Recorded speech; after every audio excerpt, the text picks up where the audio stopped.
Welcome to Kenton's videos. Enjoy the video. You start by preparing the project and pulling in the PDF viewer library so you can render files quickly.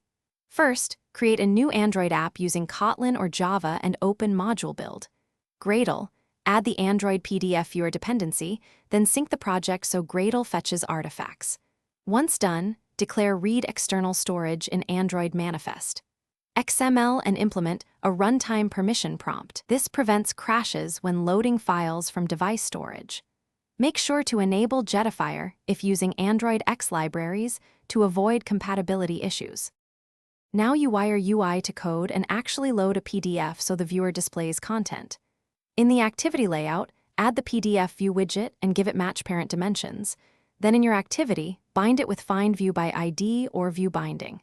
If using assets, copy a PDF into src/main/assets. Otherwise, request a file URI via Storage Access Framework. Next, call PDF View. From Asset, File, PDF or PDF View. From URI, chain options like Enable Swipe True, Default Page, 0, spacing 4, and then finish by improving user experience and preparing for common failures so your viewer is robust. Implement on page change and on load listeners to update page numbers and show progress. Add on error to surface exceptions to the user. To reduce memory use, enable fit each page or use smaller page spacing, and consider rendering thumbnails for long documents.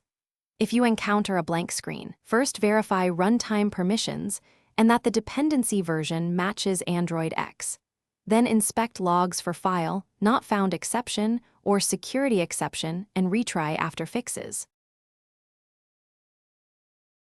Thanks for watching. Consider subscribing if we helped you.